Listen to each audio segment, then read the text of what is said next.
What's up? What's up? 1, 2. Let me get a mic check. What is up? YouTube, how y'all doing? Yeah, I can tell when the reverb hit, y'all. Check this out, man. Oh, this is only 18 minutes. This ain't no hour-long video. If this dude can do it, if he can do it, you can do it. Studying Jay-Z, man. Shout out to Jay-Z, man. I don't care. But you've been hurting people, man. So we heard. I couldn't have my voice out there. I couldn't have my name out there. I couldn't have my people out there thinking that Uncle Mike is doing something witchcraft type stuff. Hide my little son because something wrong with him. I couldn't have people talking about me like that. I'd be like, yo, man, just to set the record straight. You know, like, Jay-Z seemed like he don't give a sugar. Look, as long as my money is coming in, I need 1 or 2 million just to be able to help other people. Oh, okay. Check this out, man. It's my website. The album dropping August the 1st. It's the first time I'm going to ever like the month of August. So the album is complete and everything. I don't know if y'all heard some of the songs. I've been dropping some of the songs. We ain't come here to hear your music, but take your tail, like Big Ticket say. Hey, you can kick rocks, bounce. I'm trying to keep it real. My subscribers is the type of people that would prefer not to do drama and negativity or cuss. But don't worry about it, y'all. I got it covered like makeup. The haters can come to me because I got the thickest skin in the world, baby. I don't give up. I will shut you up because I approve to you that. In fact, that's the one we should. Did we play that one already? I got to stay in some type of order. Yeah, we played that one. Check out the hater song. Love to my haters. I pray. Apple from a tree. Let's go ahead and do this one. Since this is Jay-Z's cousin, y'all. We all know who that is. We all know who that is. Check this out, y'all. Hey. Yeah. 1, 2. It was all a dream. This one goes out to everybody who suffered and made it through. It was all a dream. Whoa. I had a dream. Diddy walk free. Now everybody hiding what they said on IG. But I ain't run, I ain't changed my place. I looked that man right dead in his face. So what you did to that girl, disgrace. You got money, power, but you blew your place. We grinding down here just to see 1 meal. And you got heaven, but act like hell's real. Yeah, I had a dream. Courtroom full of tears. The verdict came down and the man got cleared. All the headlines faded like they never cared. And all them folks that spoke up, they disappeared. But still, private accounts, deleted posts. Even bloggers went ghost like they seen a ghost. But not me, I stood up, heart full of fear. I told them face to face, you can't lie here. That girl was crying, we all seen the tape. And you apologized like that would fix the hate. You had it all, jets, fame, God's grace. But you played it like a game and spit in his face. I had a dream, Diddy walk free. Now everybody hiding what they said on IG. But I ain't run, I ain't changed my place. I looked that man right dead in his face. So what you did to that girl, disgrace. You got money, power, but you blew your place. We grinding down here just to see 1 meal. And you got heaven, but act like hell's real. Yeah, you got daughters, you got sons. What they gonna say when they learn what you did? Will they look away? We pray for baby love, but what about the rest? All this dirt, you left it on your family chest. You claimed you adopted her, gave the girl a home, but where she at now? Man, she all alone. Meanwhile, rumors fly and bodies burn and cars blow up while the world just turned. Pac and Biggie, the streets still blame. You say you innocent, but you carry that flame. And what the court say? You're good, you're clear. We the court of the people and we all right here. I had a dream, Diddy walk free. Now everybody hiding what they said on IG. But I ain't run, I ain't changed my place. I I looked that man right dead in his face. So what you did to that girl, disgrace. You got money, power, but you blew your place. We grinding down here just to see 1 meal. And you got heaven, but act like hell's real. We are grinding down here. We grinding every day. Get up every morning, Monday through Friday, back to do it again. Barely making enough money. Can't even use your savings account. I remember them days. I don't even know why they give me a savings account. I can't save no money. I got to pay all the bills. And when you finally catch up, you got just enough money after 2 or 3 months that went past, working overtime and all that type of stuff. You just got a little bit of money to try to relax and maybe supersize once time. After 3 months, you can supersize. Try to treat yourself to something. You feel me? Yeah, man, life is hard. I keep telling y'all that. Life is hard, man. Then you got people like this that just, oh my God, paying millions of dollars to cover up stupidity. So anyway, man, legal guardian claims Jay-Z thugs target Remy just before DNA court hearing. Oh my God, man. It was something, I think it was something else I was going. Was it this right here? This joint and oh yeah. Let's do this before we get into that. This gonna be a 2-in-1 video. Shout out to oh man, I should keep my glasses on, man. I try to look cute. I think I look better without the goofy glasses on, but guess what? I don't give a daggone haters. Oh, that song right there, I Had a Dream, that's the first single.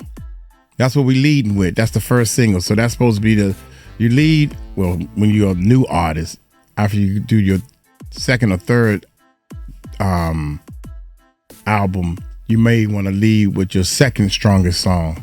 But the brand new album, brand new artist, first time, you lead with your strongest mother song you got.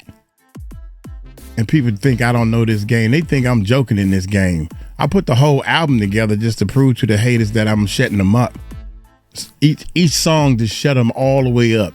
That sound like an old school old man rap. Well, guess what? It's coming from an old man. I ain't trying to rap that young mumble sauce, yumbo stuff. I'm rapping to my peers, my people, my loved ones, people who want to hear what the lyrics are saying. Anyway, appreciate y'all, man. Uncle Mike loves you. Uncle Mike is, I'm right there, baby. I'm right there with you. No bull, no hate. If I can't, I ain't got to make it up. If I can't do it, I tell you, my bad, I can't do it. My bad, I messed up. But anyway, Beyonce concert station stumbled 11. Let's hit that subscribe button, hit that bell. I'm too excited, man, to even read this stuff. Let's check it out. So is no one going to talk about the fact that there was a stampede at Beyonce's concert in Atlanta that left 11 people injured, one with even a broken ankle and multiple others in hospital? Why isn't this public news? Because when an incident similar to this, but far more serious, took place with the Travis Scott concert, that was everywhere. That news was viral. It went even to the UK. But this conversation in regards to a major stampede that took place where multiple fans were injured is nowhere to be seen, and I don't understand why. Hey guys, it's Murad Murali, daily and consistent content. Let's get straight into this video and discuss this confusion that is basically going on. As fans were leaving Beyonce's concert in Atlanta on Tuesday, a stampede broke out an escalator at a local transit station that left 11 people injured, and according to reports, it was a little insect that started it all. The incident took place at Vine City Station, where concert goers had gathered to use the Metropolitan Atlanta Rapid Transit Authority on their way home from the Cowboy Carter Tour show at Mercedes-Benz Stadium.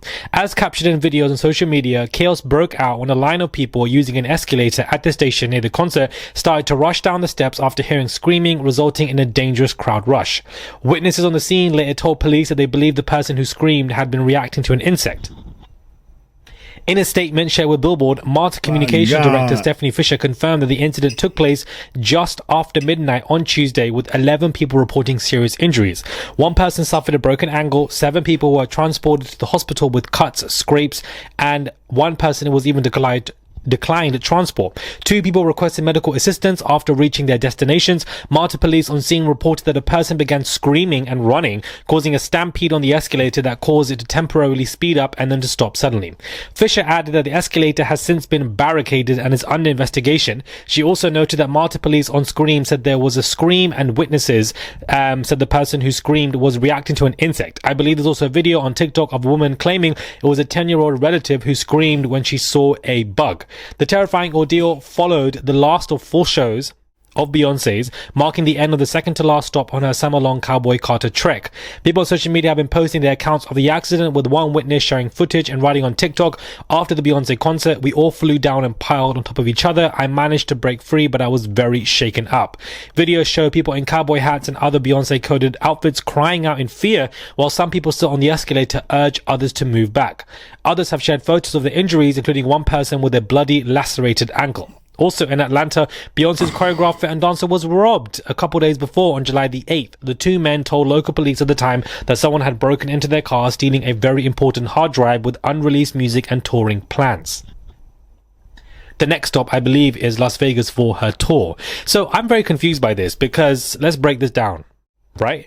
I feel like the robbery that took place was some kind of plant of a story to distract everybody from the current story of 11 people being injured at a stampede right after Beyonce's concert. Beyonce does not want this negative news in regards to her tour going anywhere, because we all saw what happened with Travis Scott. Now, of course, Travis himself is not directly, solely the person to be blamed for what had happened, but him and his team definitely should have had a lot more careful considerations, especially when it came to the lives of people who were coming to these concerts, Live Nation, etc. I do feel like, Beyonce's team should have, and also the stadium's team should have, all carefully planned exit plans for people. Why are they allowing lump sums of people to go into underground stations? It doesn't make any sense. Normally you stop and you flow, so you can, control the crowd. But here, a huge amount of people were able to go down, because if somebody was so scared of a bug, it shouldn't have led to 11 people being injured. The reason why it led to 11 people being injured is because companies clearly organizing this tour were not efficient when it comes to crowd control. So this is a big story, but unfortunately is being drowned out everywhere, I believe, by the robbery story that took place a couple of days ago before, in regards to important hard drives, unreleased music, and for the fact that a 911 call out came out afterwards. The news was, coming to us in bite-sized moments, and I feel like it was dropping like this potentially to distract for the fact that a major stampede took place in Atlanta after Beyonce's concert, where 11 people were seriously injured. Nobody wants that PR around their touring, purely because it could affect insurance policies. It could affect, certain brands that want to work with you in touring. You just don't want that. And especially after Travis Scott and what he went through a couple of years ago with all the bad PR and the madness with that, nobody wants to touch anything in regards to a stampede. Nobody wants to touch that. So I can see why planting this story a couple of days ago before, and then that being everywhere, could be used as a distractor. Maybe it's a reach. Maybe the story of, the robbery is real. But I feel like, and disagree with me on this if you genuinely feel like that, but I feel like the robbery story was distributed more widely than the story of 11 people being injured in the stampede after a concert. I don't think I've read much on this. I had to look up on it or run into it.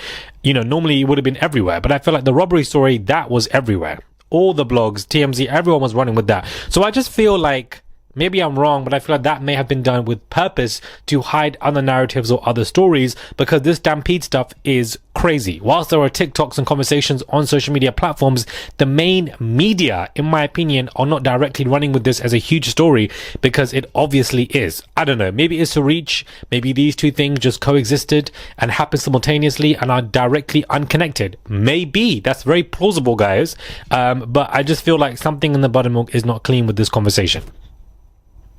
Something in the buttermilk, guys, is not clean with this conversation. Something in the buttermilk also isn't clean with the fact that what happened to Malcolm Jamal Warner, who was, in the Cosby Show. Unfortunately, guys, he's passed away. He was drowned off the coast of Costa Rica on Sunday after being caught by a high current in the water. Warner drowned off the coast of Costa Rica on Sunday. His official cause of death was asphyxia. Warner died near Socals, a beach in Lyman, Costa Rica. Police said he was caught by a high current in the water and was discovered Sunday afternoon. We all know him from the Cosby Show, Malcolm Jamal Warner, and he's died at the age of 54.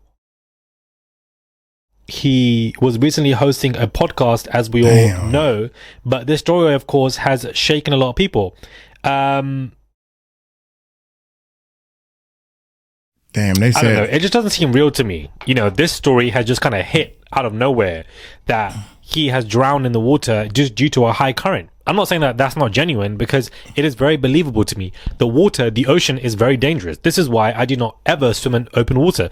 In a pool, I will swim, but you will never see me in ocean water going after, as long as the water touches my ankles, that's good enough. I don't need to go any further in, because high currents can randomly just take you in. There are also high currents underwater that you don't even see. They can pull you in, even though it might look flat at the top, and it just can be very dangerous. So my condolences to him, his wife, and his family, because this has shook so many people, so many communities. He used to watch the show. He was very much loved, or listen to his current podcast and his current forms of work.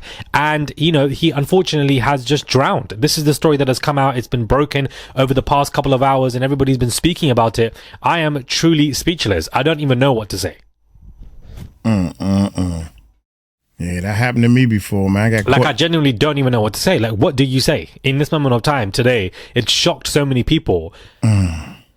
I got caught in the current. They call it my condolences, and I wish his family peace in this moment of time. That must be very intense for them. That's all I can really say, guys. I'm genuinely, truly speechless. I don't even want to question what happened right now, because I feel like it's just a bit insensitive. Yeah. They call it a rip very current. Sad news. Rip current or something. Let me know your thoughts, guys, when it comes to this video. Do comment down below. Whether you agree or disagree. I want to know your opinions and thoughts. Let's start. Yeah, I think they call it a rip current. And I mean, I was a lot younger. I didn't know what it was. I'm swimming to shore, and the more I swim, the further back I was going. And I was like, well, obviously something don't want me to go to shore. So I turned around and started swimming with the current. Like, fuck it. I mean, excuse me, y'all. Back then, I'm talking about back then. That's what I said. Because I'm a swimmer. I'm an excellent swimmer. When I say I'm an excellent swimmer, dog, I am vicious in the water. I ain't all that fast. I'm not the fastest swimmer like I'm supposed to be on a swim team. But I can hold my breath for a long time and all that type. I swam under the boat. We had we went to the Bahamas, man, and it's a place, it's a boat called Drink Till You Sink. And it's a glass bottom on it where you can see all the fish, and you looking through the glass, and you see Uncle Mike up under there going, I'm just waving. They said, look at this fool. This boy is a fool. Yeah.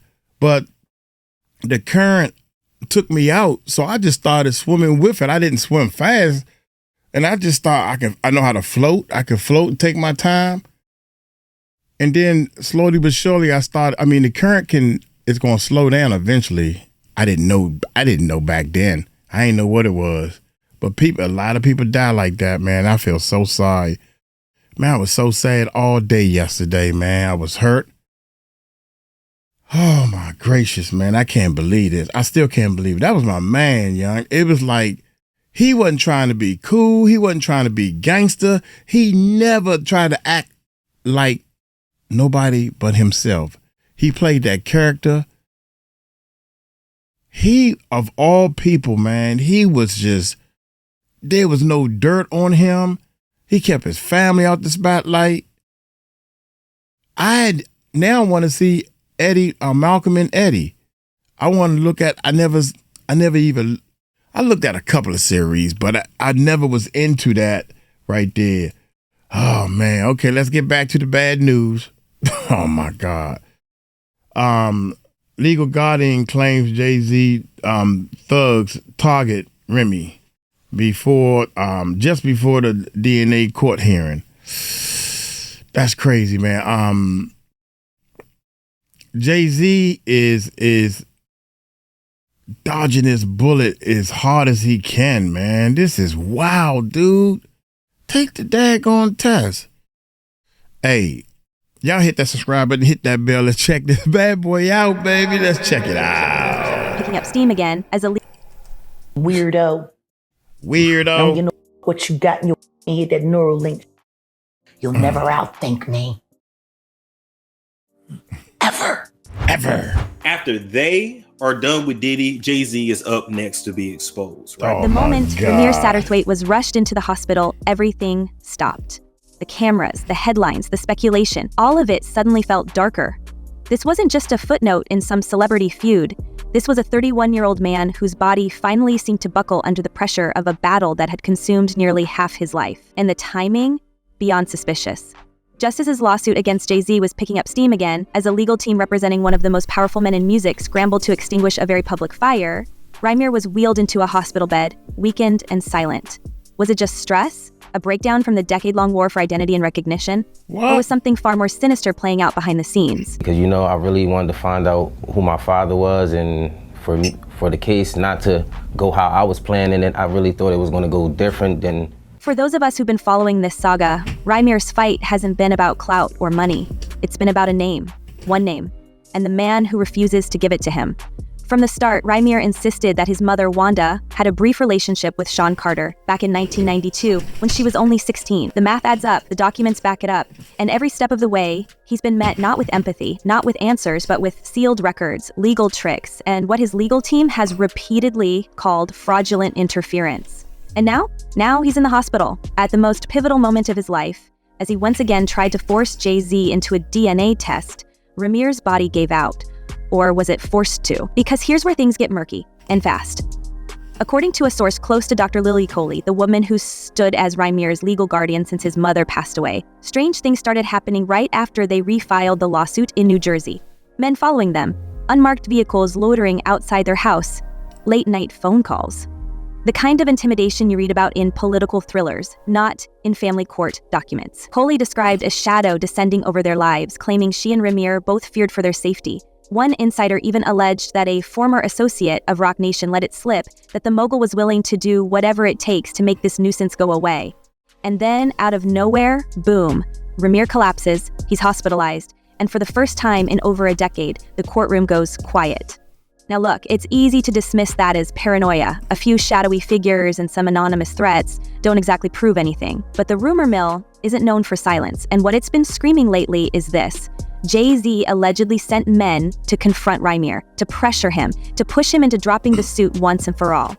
It all not through negotiation, not through settlement, but through fear. No official connection has been established, of course, no fingerprints, no names. But intimidation doesn't always come with a paper trail. Sometimes all it takes is a knock on the door and a whispered warning to leave the past in the past.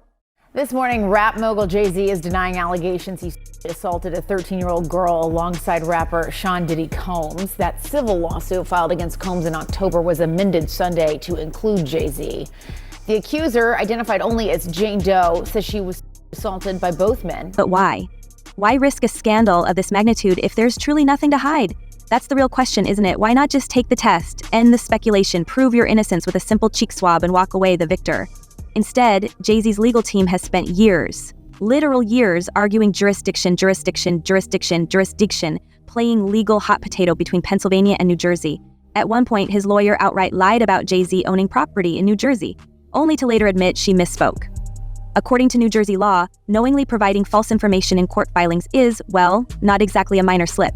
And it's these kinds of mistakes that have fueled the theory that Jay-Z is terrified of what a DNA test might reveal, especially since the timing of Wanda's pregnancy suggests she was underage when she allegedly slept with him. And this is where the tragedy deepens. Wanda isn't here to speak anymore. She passed in 2019, after years of trying to get courts to hear her voice. Her demise left Rymir alone in this fight, stripped of the one person who was willing to risk everything to expose the truth. There's still no official word on what exactly caused Wanda's passing, but friends close to the family say she spent her final months overwhelmed, exhausted, and terrified that her son would never know who he really was. The silence surrounding her demise has only made people whisper louder.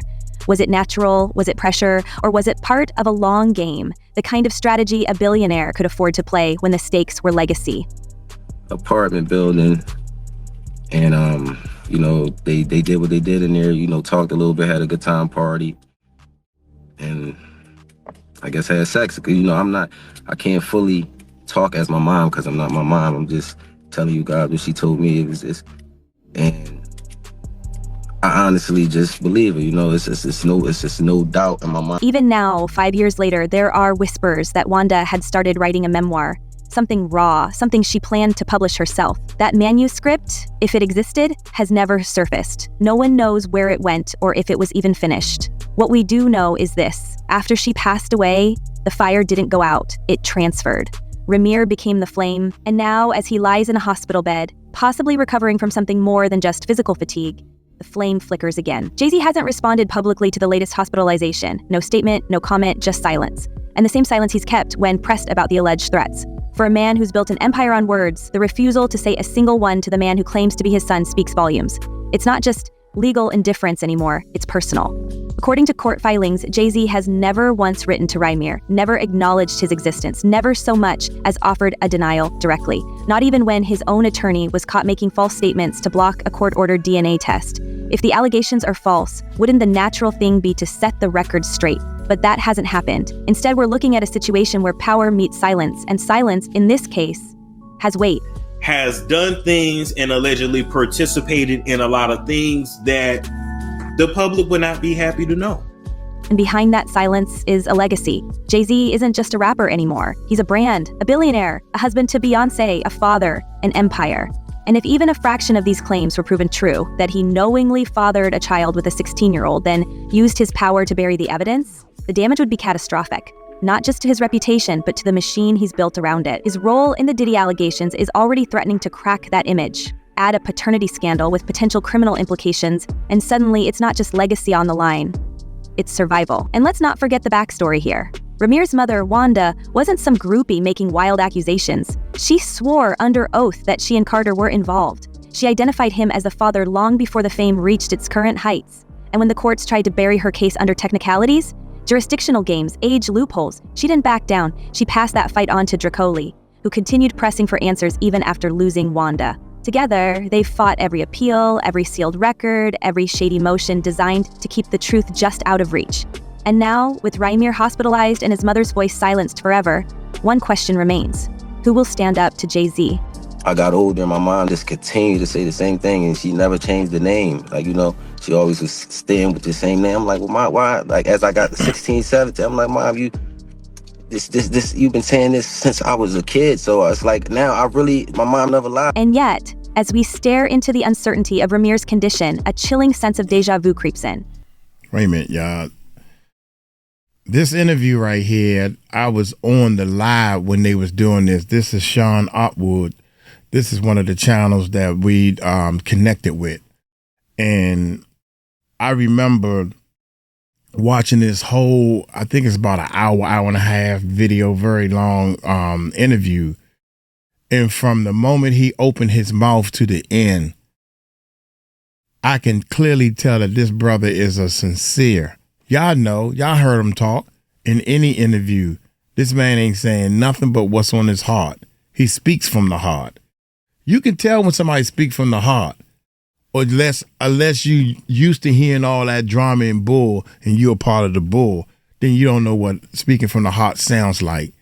But I know one thing, Jay-Z can take that test and he can say, no, he's not the father, and it'd be done. He'll be all done with it and everything. Hold on for a minute, y'all. Pause. Resume. Sorry, that was Mama Cross. Let's go. Let's keep going. You've been saying this since I was a kid, so it's like, now my mom never lied. And yet, as we stare into the uncertainty of Rymir's condition, a chilling sense of deja vu creeps in. Because this isn't the first time Jay-Z's name has brushed against shadows and silence. We've seen this storm before, back in 2001, when the music world lost a star that burned too brightly, too fast. Aaliyah, 22 years old, gone in a blaze of twisted metal and unanswered questions. Her fatal plane crash was ruled an accident, but let's not pretend that explanation ever satisfied the whispers. The rumors haven't just lingered, they've evolved, resurfaced, and tangled themselves into conspiracy threads so dark and specific they refuse to go away. What if her end wasn't just tragic, but orchestrated? We've long known there was a triangle brewing behind the velvet curtains of late 90s R&B royalty. Aaliyah, Dame Dash, and yes, Jay-Z. Before her whirlwind relationship with Dash became public, industry insiders claim Jay-Z had tried hard to win her over. Some say he was obsessed, that he saw in her something that couldn't be bought, a force, a freedom, a threat. And according to former Rockefeller insiders, it didn't sit well when Dame swooped in and claimed that spot. Jealousy, resentment, the classic story. But this wasn't a love triangle in a high school drama. These were men with power, egos, and millions at stake. Why the f would you need to sign? Don't ask about a plane crash if it was accidental. Do you feel like... Riddle me that. Riddle me that. Work with me here in this moment. And I'm gonna ask Riddle me that. A plane crash should be accidental. Should be. And then came the crash. A private plane rushed at the last minute. Overweight, improperly loaded, piloted by a man later found to have had toxic substances in his system and no proper clearance to fly. But that's not even the strangest part. A young island local, Kingsley Russell, later claimed that Aaliyah didn't want to board the plane, that she was visibly uncomfortable, had voiced her fears, and was reportedly given a sedative, a pill, before being carried unconscious onto that aircraft. Let that sink in. She may not have walked onto her own final flight. Now, we're not saying Jay-Z had a hand in that tragedy, but the eerie parallels are impossible to ignore. Aaliyah was at a point in her career where she was gaining control, making choices, carving her own path. Just like Rymir, who, despite being up against a billionaire machine, refused to go away. And both were silenced in the most permanent ways. One lost to the sky, the other clinging to life in a hospital bed after being allegedly threatened into silence. What happens to people who push too close to the edge of this empire? The entertainment industry has always had its dark corners, the secrets, the settlements, the NDAs that float like ghosts across boardrooms and dressing rooms. But with Jay-Z, we're talking about someone who not only survived the rap wars of the 90s, he mastered them. He turned criminal charges into credibility, flipped scandals into branding, and partnered with everyone from presidents to tech moguls. So when someone like Rymir starts pulling out a thread tied to the very beginning of that empire, when a name like Aaliyah still echoes with unresolved pain, it's not hard to believe that machine would activate to protect itself. Why would any testimony about what happened leading up to it need to be covered under a non-disclosure agreement if there wasn't foul play? Now, mind you, September 11th happened a week later. 9/11 happened a week later. Do you think that took away from it? Once again.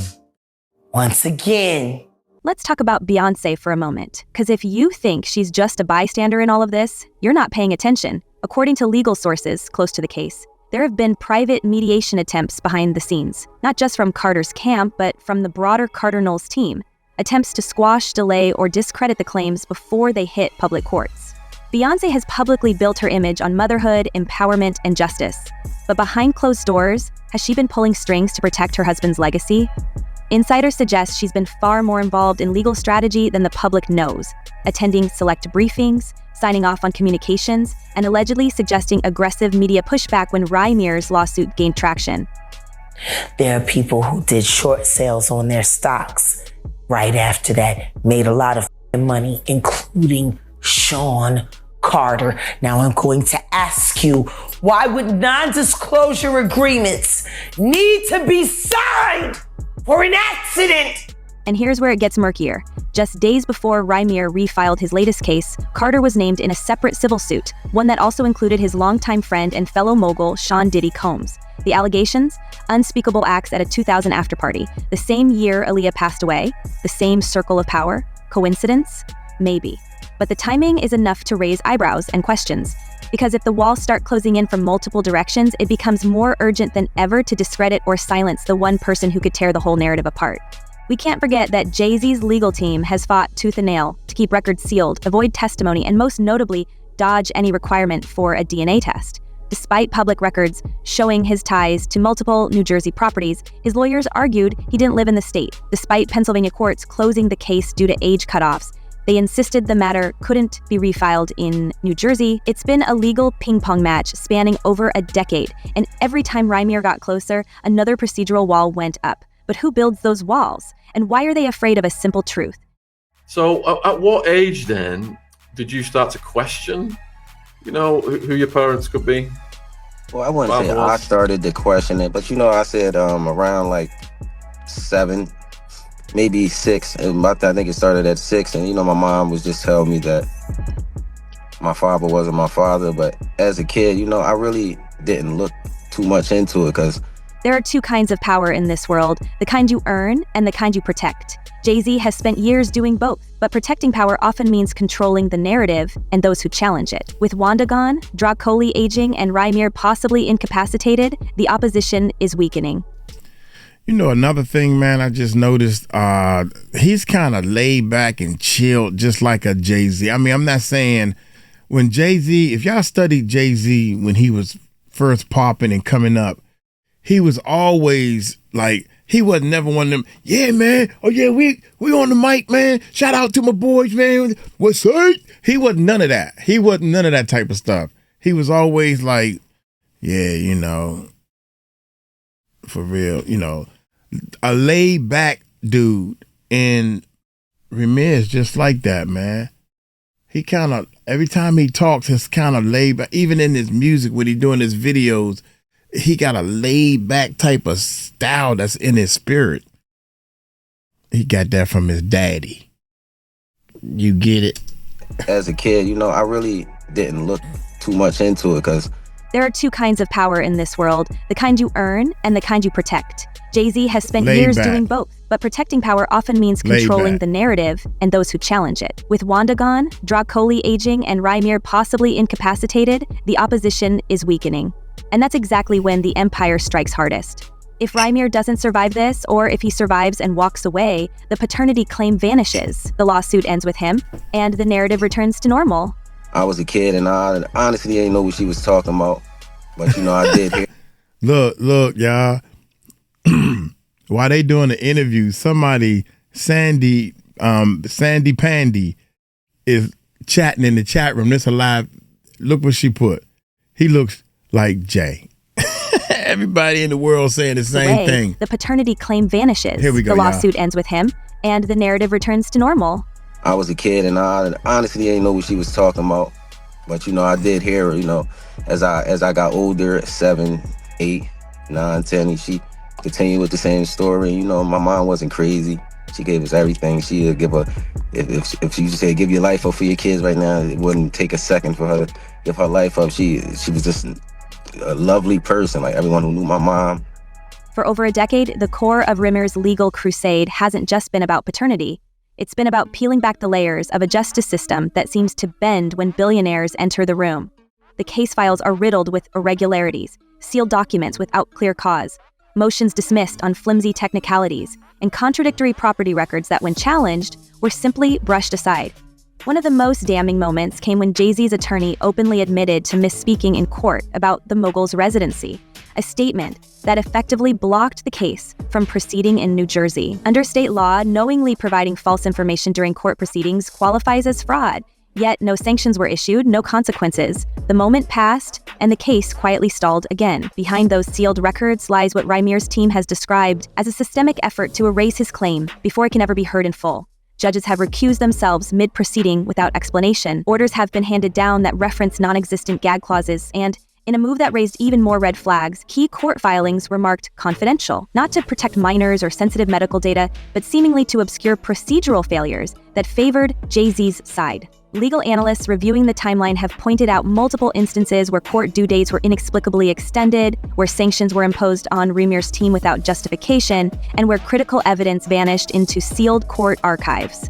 Every road seems to lead to a standstill, not by law, but by design. Never got anything, so why wouldn't I believe my mom? We could have been settled this, and it only takes a conversation and some words. I'm not a hateful guy. I don't hate anyone. I'm not after nobody. I'm not trying to see no one downfall. But this is just some things that just went through court, and they just expected me to just sit there and just take what they were saying. I can't do that because this isn't just a personal battle anymore. It's a cautionary tale. Because if this can happen to someone like Rymir, who had sworn affidavits, documentation, and over a decade of persistence, what chance does anyone else have when standing up against the celebrity class? The intersection of wealth and justice has never been more exposed. We're watching, in real time, how access to elite lawyers and backroom influence can distort the very concept of fairness. And perhaps most chilling of all, this might not be an isolated case. How many other voices have been silenced, their truths buried under confidential stamps and procedural traps, simply because they dared to challenge the wrong name? I don't have no felonies. I'm not crazy or none of that. It's like, I just want the truth, and it's so hard to get it from the courts. And seems like Jay-Z don't want to say anything. So, I don't want to see him go down for something that, you could have just got taken care of. That's it. But not for us. Not for those who remember how the industry turned its back on Aaliyah's questions, who still ask what really happened in the Bahamas, and who gave the final word that pushed her onto that plane. Because whether it's whispered in a backstage hallway or scribbled in sealed court filings, there's a pattern emerging. A pattern of people getting close to something and then disappearing, one way or another. We've seen how the system reacts to disruption. We've watched how survivors are dismissed, how lawsuits disappear, how settlements come with silence. But with the allegations surrounding Diddy now opening floodgates across the industry, Jay-Z's name is no longer untouchable. And Rymir may be the last person holding the key to a truth Carter's team has spent years trying to bury. As the scandals mount around Jay-Z, one thing is becoming clear. The truth always finds a way to surface. But with Rymir fighting for his life and the shadow of Aaliyah's demise still lingering, will we ever uncover the full story? Or will the powers that be bury the truth forever? Drop your thoughts in the comments below and let us know. Is this all just coincidence? Or are we finally seeing the cracks in the Carter Kingdom? Until next time, stay curious, stay bold, and remember, silence always leaves a trail. Flash. That's crazy, man. I think that this dude is got to be one of the craziest. This is the craziest situation I have ever seen or can ever understand, man. Why not just take the test, dude? I mean, wow.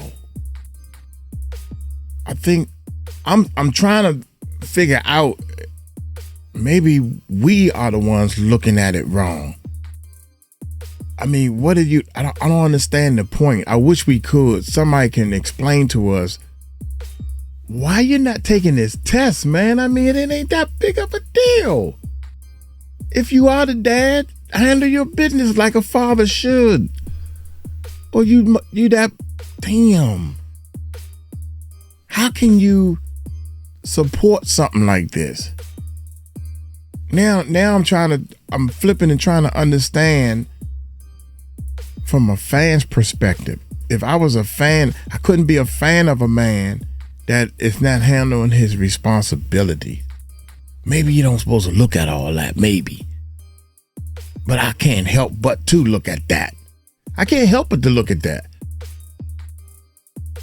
I'm a fan of a person that abused women. I can't do that. You just follow what I'm saying? Where do you draw your line at? Is what I'm trying to say, Jay-Z fans. That's what I'm just trying to say. I mean, where's your line drawn at? If your line is drawn way up there by drinking chicken blood and doing voodoo, then that's your thing, baby. I'm just asking where your line is drawn at. Hey, let me get on up out of here, man, before Uncle Mike get too deep. I supposed to be having fun. I'm retired. Y'all take it light, take it slow. Tell him Uncle Mike told you so. Peace out. Shout out to all the enders. Peace out.